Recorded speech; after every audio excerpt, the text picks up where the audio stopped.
ദൈവത്തിൻ്റെ അതിപരിശുദ്ധ നാമം മഹത്വപ്പെടുമാറാകട്ടെ. പ്രഭാത മന്നയിലേക്ക് ഏവർക്കും സ്വാഗതം. ഈ രാവിലെയും തിരുവചനത്തിൽ നിന്ന് പുതിയത് പ്രാപിച്ച് അനുഗ്രഹത്തോടെ മുന്നേറുവാൻ കർത്താവ് നമ്മെ സഹായിക്കട്ടെ. ദൈവവചനം കേൾക്കേണ്ടതിന് പ്രാർത്ഥനയോടെ ദൈവപാദപീഠത്തോടടുത്ത് വരുന്ന സകലരെയും കർത്താവ് ബലപ്പെടുത്തട്ടെ. ദാനിയേൽ പ്രവാചകന്റെ പുസ്തകം 3-ാം അധ്യായം 25-ാം വാക്യം വായിക്കുന്നു. ദാനിയേൽ 3:25. അതിന് അവൻ 4 പുരുഷന്മാർ കെട്ടഴിഞ്ഞ് തീയിൽ നടക്കുന്നത് ഞാൻ കാണുന്നു. അവർക്കൊരു കേടും തട്ടിയിട്ടില്ല. 4-മത്തവന്റെ രൂപം ഒരു ദൈവപുത്രനോട് ഒത്തിരിക്കുന്നു എന്ന് കൽപ്പിച്ചു. പ്രിയരെ, ഈ വാക്യത്തിൻ്റെ പശ്ചാത്തലമൊക്കെ നമുക്കേവർക്കും സുപരിചിതമാണ്. എന്നാൽ ഇതിനകത്തുനിന്ന് 2-3 പദങ്ങൾ അടർത്തിയെടുത്ത് പറഞ്ഞ് ഈ രാവിലെയുള്ള ചിന്ത അവസാനിപ്പിക്കാം. ഒന്നാമത്തെ കാര്യം, രാജാവ് പറയുകയാണ്, അവർ കെട്ടഴിഞ്ഞ് തീയിൽ നടക്കുന്നത് ഞാൻ കാണുന്നു. ആമേൻ.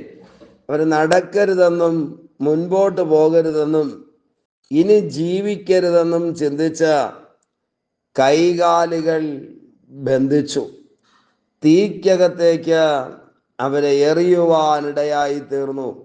പ്രിയരെ, ബൈബിൾ പറയുന്നു, ആരാണോ തീയിലേക്ക് അവരെ ബന്ധിച്ചു വലിച്ചെറിഞ്ഞത് അവരുടെ കണ്ണിൻ്റെ മുൻപിൽ തീക്കകത്തുകൂടെ അവർ നടക്കാനിടയായി തീർന്നു. അങ്ങനെയാണെങ്കിൽ അവിടെ നിർത്തി ഞാനൊരാലോചന പറയാം. ഏത് പ്രതിസന്ധികളുടെ നടുവിലും ആരെല്ലാം കെട്ടിയാലും, എത്ര വലിയ പ്രതിസന്ധി ജീവിതത്തിൽ വന്നാലും അതിൻ്റെ നടുവിൽ നടത്തുവാൻ കരുത്തുള്ളൊരു കർത്താവ് ജീവിക്കുന്നു. ഈ വാക്യം നമ്മൾ വായിക്കുമ്പോൾ ഇവരുടെ തകർച്ചയും പരാജയവും അവസാനവും കാണുന്നതിന് വേണ്ടി കൊതിച്ച് ശത്രു ഇവരെ നോക്കിയിരിക്കുമ്പോൾ ആ നോക്കിയിരിക്കുന്ന ശത്രുവിൻ്റെ മുൻപിലൂടെ തീക്കകത്ത് ദൈവം അവരെ നടത്തുകയാണ്. തീക്കു തുല്യമായ പ്രതിസന്ധികളുണ്ടെങ്കിലും ഒരു തലമുടിയെപ്പോലും കരിച്ചു കളയാതെ അതിനകത്തുകൂടെ നടത്തുവാൻ പര്യാപ്തമായ ദൈവത്തിൻ്റെ കരവും സാന്നിധ്യവും നമുക്ക് വേണ്ടി ഇന്ന് പകൽ വെളിപ്പെടട്ടെ.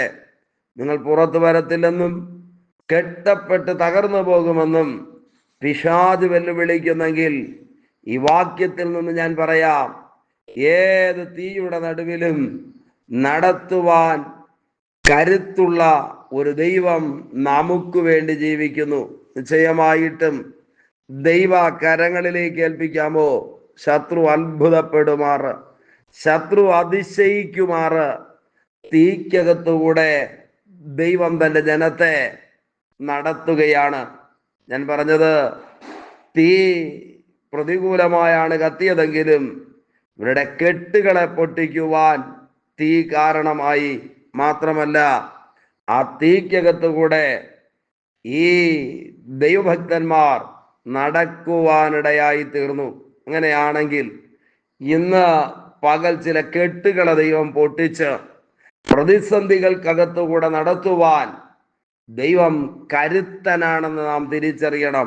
മാത്രമല്ല, ആ തീക്കകത്തുകൂടെ നടക്കുന്നത് ഇവർക്കെതിരെ പദ്ധതികൾ തയ്യാറാക്കിയ ശത്രു കാണാനിടയായി തീർന്നു.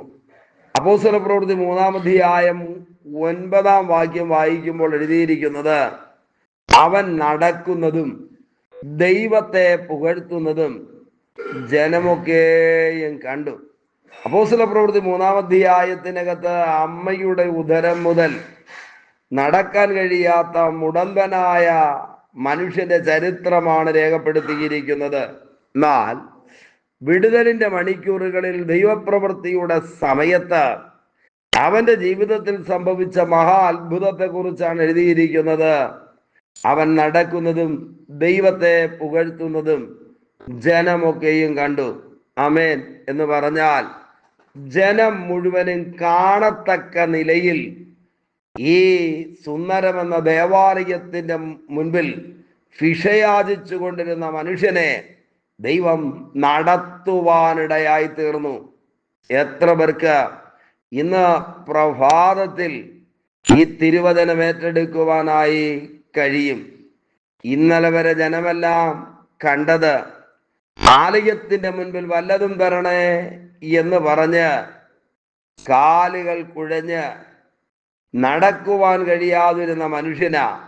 എന്നാൽ ആലയത്തിന്റെ മുൻപിൽ ദൈവശക്തി അപ്പോസ്തലന്മാരിലൂടെ അവനെ തൊടുവാനിടയായി തീർന്നു.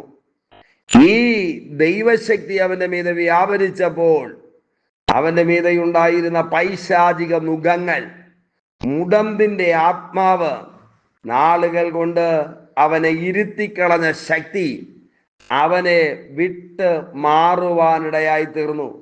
തിരുവചനം പറയുന്നത് അവൻ എഴുന്നേറ്റ് നടക്കുന്നത് ജനമൊക്കെയും കാണാനിടയായി തീർന്നു.